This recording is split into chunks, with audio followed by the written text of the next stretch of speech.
ಮೂರನೇ ವರದಲ್ಲಿ ನಡೆದ ಪ್ರಕರಣ ನೆನಪಿಗೆ ಬಾರದಿ ಇರುವಾಗ ಅಮ್ಮನಿಗೆ ಅನುಗ್ರಹಿಸಿ. ರೇಣುಕಾ ಜೀವಂತವಾಗಿ ಹೇಳು.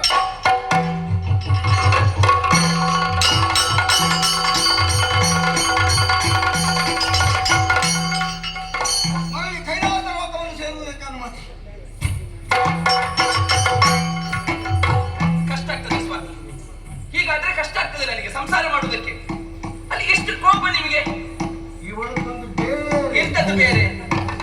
ನನಗೆಷ್ಟು ಕಷ್ಟ ಆಗ್ತದೆ ಗೊತ್ತುಂಟು. ನಿಮಗೆ ಎಂತದ್ದು ಕಷ್ಟ? ಕೋಪ ಬರುವಾಗ ಕೆಲವು ಸಲ ನಾನೇ ನನಗೆ ಮರ್ತೋಗ್ತೇನೆ ಗೊತ್ತುಂಟ. ಮತ್ತೆ ಅಂತ ಕೋಪ ಬೇಕಾ? ನನ್ನ ಅಮ್ಮನಲ್ಲಿ ಕೇಳು. ನಿಮ್ಮನ್ನ ನೀವು ಮರೆಯುವಷ್ಟು ಕೋಪ ಇದೆ ಅಂತ ಆದ್ರೆ ಆ ಕೋಪ ಬೇಕಾ? ನನ್ನ ಅಮ್ಮನಲ್ಲಿ ಕೇಳು. ಯಾರಿಗೋ ಇಟ್ಟದನ್ನು ಯಾರೋ ತಿಂದ ದೆಸೆಯಿಂದಾಗಿ ಹೀಗಾಗಿದೆ ನನಗೆ. ಹೇಗೆ ಆಗ್ಲಿ? ಏನ್ ನಿಮ್ಗೆ ಸರಿ ಮಾಡ್ಲಿಕ್ಕೆ ಆಗುದಿಲ್ವಾ? ಬೇಕೇ ಮೇಲೆ ಆ ಕೋಪ? ಉಂಟಲ್ಲ ಮೊದಲಿಂದಲೇ. ಹಾಗೆ ಕೆಲವು ಸಲ ನನಗಾಗುದಿಲ್ಲ.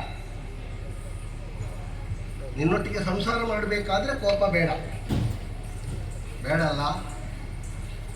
ಒಬ್ಬಳೊಬ್ಬಳು ಹೆಂಡತಿ ಇರುವಾಗ ಬಾರಿ ಕಷ್ಟ ಆಗ್ತದೆ ಅಂತ.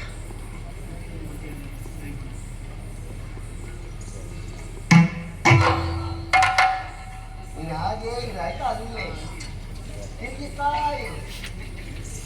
ಹಾಗಲ್ಲಿ ಪ್ರತ್ಯೇಕವಾಗಿ ಇಟ್ಟಿದ್ದೀರೇನು ಗಡಿ ಬಿಡಿ ಮಾಡುವ.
ಪಾತ್ರನಾಗಿ ವರ್ತಮಾನ ಕಾಲದಲ್ಲಿ ಸಭಾ ಮಂಟಪವನ್ನು ಸೇರಿದ್ದೇನೆ.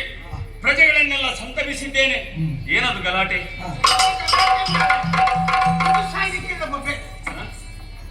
ಹೇಳುದು ನಿನ್ನದೇ ಬೊಬ್ಬೆ.